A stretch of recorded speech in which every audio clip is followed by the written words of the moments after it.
תשמרו בני ישראל אמס השבוס ועשויס es השבוס.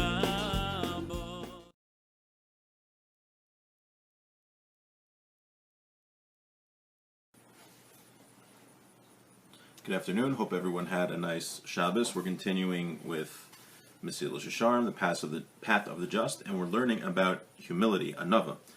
Humility is a very, very important character trait to develop, and it's also very, very hard. It's really hard to be a humble person because by nature we all have an ego, and we want to feel important, we want to be praised, and we want to feel like we have the constant approval of our fellow. But there's such a thing as humility. A person is supposed to be humble.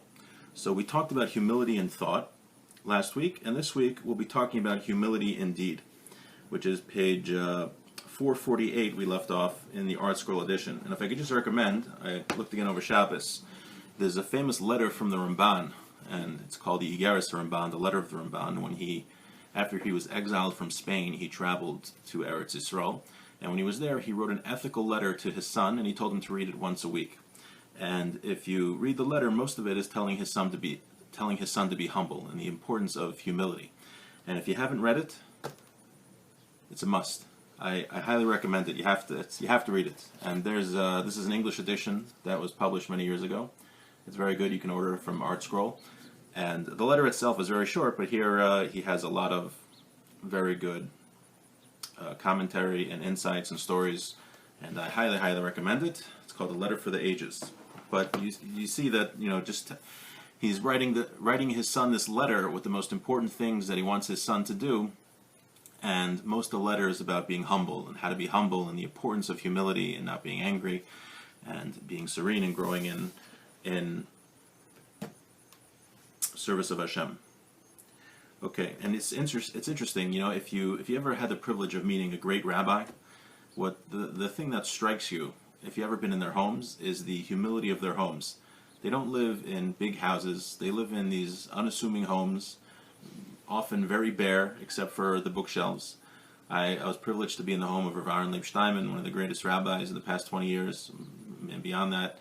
And it's just a very simple house, just covered in books and not much else. He didn't even sit on a chair with a back. He just sat with like a wooden chair. If you go to some of the big rabbis in Lakewood, they don't live in like palatial mansions. They just live in modest homes. And I visited Rav Nosson Wachtvogel when I was 12 years old, shortly before he passed away, and also just a very humble, simple home. And that's the thing about great rabbis, is that they are very, very humble people. There's a story in this book about Rav Moshe Feinstein, that I guess he was walking out of his building one day in the Lower East Side, and a woman came and ran to open the door for him. So the next day, when he was coming down the steps, he saw this woman coming out. So he ran to open the door for her, and she was like so embarrassed that this great rabbi ran to open the door for her. But he was a very humble person, the greatest rabbi in the world at the time, and a very humble person. And his son was the same way. His son used to, I think they said until he passed away, he was in charge of like the soda machine in yeshiva. And he would just, eat in the pizza store like everybody else. He was grocery shopping like everybody else. He didn't act like a great person, that everyone should honor him. He was just a very humble person. And humility comes from recognizing who we are, right? It's very easy to be arrogant and have an ego if we compare ourselves to, people that are lower than us. He's a big Torah scholar, so let me compare myself to someone who's not a Torah scholar, so look how great I am. But if you compare yourself to, Hashem, there's no comparison. We should be humble right away. We can't compare ourselves to God. That's why Moshe, who was the greatest Jew and the greatest human being of all time, Moses, he was also the humblest man of all time, because he understood more of Hashem, more of God than anybody else who ever lived. So the more understanding one has of God, the more humble he is. Okay, so let's see what the Ramchal has to say. We already see great sages who actually, they attributed success to good things that they did, and they were punished because of it. im kol chasadusim, even though they were very pious people. Nehemiah ben Chakalia. Nehemiah. Amr Zecharim Bracha, the rabbis say, Mipnei malo nikra sifra al shmo. Why is there no book of Nehemiah? So now later on it was changed that there is a book of Nehemiah, but back in the day, the book of Nehemiah was actually a part of the book of Ezra. It was not a separate book. So why didn't he have a separate book named after him? Because he credited himself with success. V'chein Chizkiah Amar, also by Chizkiah, who was one of the righteous kings of Israel. Amar hine l'shalom mar li mar. The peace to me is bitter. L'fisha anoah kadosh baruch hu. Hashem answered his prayers. V'ganosi alahir hazos l'hoshia l'ma'ani l'man David avdi. But he said that he saved the city because of his servant David. So even though Chizkiyahu davened for it, since he said that the salvation would come through him, Hashem saved the city, saved them, but he made the salvation dependent on King David, not on him, because he credited himself with the success. As the rabbis say, anyone who credits himself with the success, it will be credited to somebody else. We see here that a person shouldn't even credit himself with his own success. So all the more so, a person should not be haughty. In this case, Nehemiah and Chizkiah weren't technically being haughty and weren't being egocentric and trying to rule over others. They just said, "Oh, look how good I did! That something, I prayed and it was answered." And it turned out that Hashem answered them because of somebody else. Okay. Everything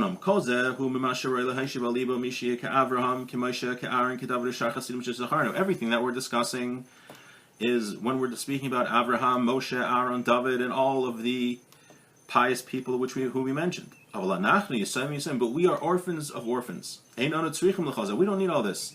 Meaning, we mentioned before that a person can be humble when he compares himself to Hashem and he's still a human being.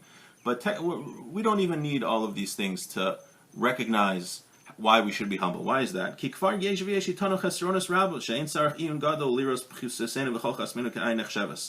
Because we're not like Avraham and Moshe and these holy people. We have a lot of sins. We have a lot of deficiencies.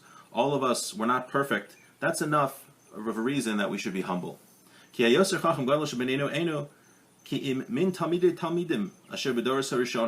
the greatest person in our generation is only like a student of a student in the previous generations. So the greatest people we have nowadays, in previous generations, they would only be considered students of students. So that's by the greatest people that are alive nowadays. So us average folk, we have a lot of sins. We've done a lot of things wrong. All right, every person has sinned. Therefore, that's enough of a reason for us to be humble. We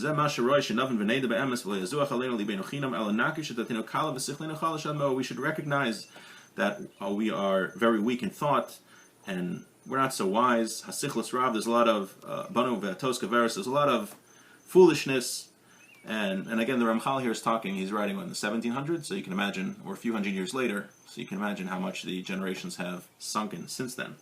Basher Neda also Ena Elama'at Minamat, and what we know is only a tiny bit. So for sure, we should not have the feeling of haughtiness, but rather of being lowly and embarrassed in a way. We're very lowly people. Now, we shouldn't feel bad about that. God put us in this generation with certain talents that we have to fulfill our mission. But when we compare ourselves to previous generations and all of the great people that lived before, we're really nothing. I mean, we're here because God needs us. I shouldn't say needs us, but God saw that the world needs us now. Each individual is here because God saw the world needs this person to exist now to do his specific mission. So we should feel very important in a way that we're here to fulfill a specific mission. However, on the other hand, we shouldn't feel more important than anybody else. And especially when we compare ourselves to the people in previous generations, we should have a feeling of humility. Having humility doesn't mean having low self-esteem. Make that clear. Okay. Vihine. Until now, we were talking about humility in thought. Now, we're going to speak about humility in action. And there are 4 parts, 4 sections of being humble in one's actions. What's that? A person should behave in a lowly way. He should be sovel, he should accept insults and embarrassment. You know how it's very difficult to do when someone insults you, even when they're wrong, to not answer back. Very difficult thing. Now, that's not something we'll talk about. It's not something necessarily required to do, but if a person wants to be humble and wants to be on a very high spiritual level, it's definitely a positive thing to do. There's many stories where people did not answer back when they were insulted publicly, and great things happened to them. It says, Kol habolim espiv b'shas meriva harizum kaimis ha'olam. Somebody who doesn't answer back when he's insulted, the world exists because of his merit. So it's a very, very holy thing. And also it's very difficult, because if something's very difficult, there's a lot of reward for it. Okay, a humble person, he hates positions of authority and he runs away from honor. He doesn't want to be honored. Certain people run to get honored. They want to be in the front and they want to be the center of attention, and they want to have positions of authority. A truly humble person runs away from those positions. And a humble person gives honor to everybody. So now the Ramchal is going to go through these 4 categories and describe them one by one. The first is acting in a humble way. This is,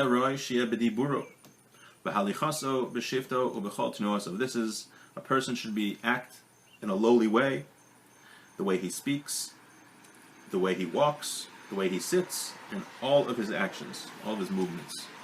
How is a person humble in his speech? The rabbi said, a person should be benachas. He should speak to people very calmly, very pleasingly. It's a full verse. The words of the sages are heard benachas. A person should speak honorably to others and not in a degrading fashion. It also says,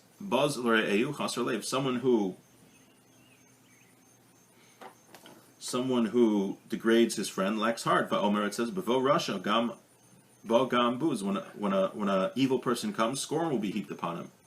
So that's, a person should talk very calmly, shouldn't yell, should be a humble, pleasing way of speaking. How is a person humble in the way he walks?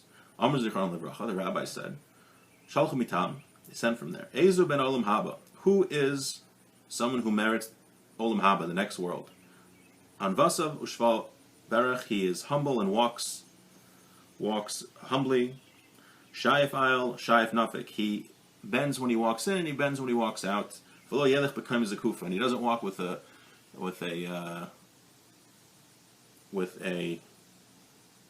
out what do you call it? A straight back. Meaning, if you ever saw just Jackie Mason, who just passed away, you ever see he does his impression of how a Jew walks into a restaurant? He does, like this. He walks in, he's so important, this and that. That's not a humble way to walk. A humble person walks. You ever see, there's a video of the Chafetz Chaim that was circulating in the past several years, and if you see the way he walks, he has his hands like this, and he's bent over, and he is just looking at the ground. That's how a humble person walks. The Chafetz Chaim was a very humble person, and he had every reason not to be humble. He can't even begin to describe his greatness, his scholarship, his greatness, and his love for every Jew. Yet he walked as the most humble person. Okay. Interesting about Jackie Mason, I just heard that Rav David Feinstein, Rav Moshe Feinstein's son, would call him a few times a year. Even though he left the rabbinate and left Orthodox Judaism, Rav David Feinstein just loved people so much, he stayed in touch with them because they grew up together and they were friends. So David Feinstein would, I just read an article that he would call Jackie Mason just to see how he was doing. As a humble person, he's not saying, "Oh, who am I? I'm a big rabbi. I'm going to call a comedian to see how he's doing." No, he's his friend. He just viewed himself as his friend. Very special. Okay. So v'lo b'chveidus gadol, akei b'tzan gadol. A person shouldn't walk with the ankle touching the toe in a very deliberate manner, a very slow and deliberate manner. He says with gravity. Just walk like how people, who are tending to their stuff, how they walk. And this is what the rabbi said. Someone who walks with a straight back is like he pushes off the feet of the divine presence. It says, those of elevated bearing will be cut down. Okay. B'shifto, how is a person when he sits? How is he supposed to be humble? Mekomo ben ashvalim, v'lo ben aramim. A person should sit with the lowly people and not with the people of prestige. You have an option to sit. Are you going to sit in the front with all the important people? Or you sit in the back with the not so important people. You should be with the not so important people. Who Gam Kein Mikra Mali, it's a full verse in the Torah, in Proverbs. Al Tishader Lifnei Melech, Umakim Gedolim Al Talmud. Don't glorify yourself in front of the king, and don't stand with the great people. The rabbi said, you should not sit in your regular seat, but rather sit 2 or 3 places away. And until someone tells you to go sit there in the honorable place, you should sit in the not so honorable place. And don't go sit in an honorable place that is not, that they'll have to tell you to go down. You don't deserve to sit here. And everyone who makes himself small, literally, who makes himself humble, the rabbi said, Kol mi shemaktin atzmo al divrei Torah ba'olam hazeh nasa gadol la'olam haba. Whoever makes himself small on account of words of Torah in this world will become great in the next world. Right? You can, he says in the bottom that sometimes if someone's been learning for many years and you have a question, you don't want to go to a new student of Talmud. Maybe it's embarrassing, but you never know. Maybe that person knows something you could learn from him. So somebody who doesn't let his arrogance get in the way, and he wants to learn from everybody, even someone who's not as great as him, he will merit the next world. He'll merit the next world. It says by this, remove the crown and remove the turban from your head, meaning the trappings of arrogance. Whoever's great in this world will be small in the next world. And the opposite, somebody who's small in this world will be great in the next world. We're going to be very surprised when we get to Olam Haba. The people that were kind of looked down upon, maybe the poor guy in shul who maybe dressed a little schlumpy, and people just kind of brushed him off. He's going to be perhaps a great person in the next world, because maybe he dedicated himself. He didn't get such a great job, so he can dedicate himself to studying Torah, and he has good midos, good character traits, and he really applied himself and gave a lot of personal sacrifice in life to serve Hashem. Maybe because of that, he will be very great in the next world. We're going to be very surprised when we get there. A person should always learn from Hashem. Hashem left all of the mountains and put His divine presence on Mount Sinai. Because of the lowly mountain, Mount Sinai, Hashem could have given the Torah at Mount Everest, or Mount Washington, or Mount McKinley, some very great mountain to show its greatness. But no, Hashem wanted to give the Torah at Mount Sinai, which is a lowly mountain, to show the importance of humility. So if Hashem Himself is demonstrating the importance of humility, it must be very important.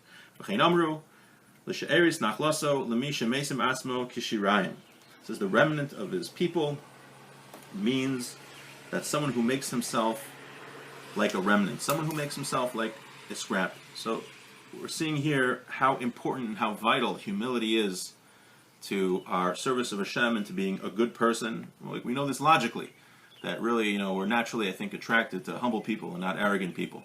But sometimes it stops at a certain place. But to really, really, work on it, and it's very, very difficult. But step by step, we can grow very, very, very great heights. So next week, God willing, we'll continue talking about humility and talking about not responding when people insult us. Very difficult. Okay? Wishing everyone a great week.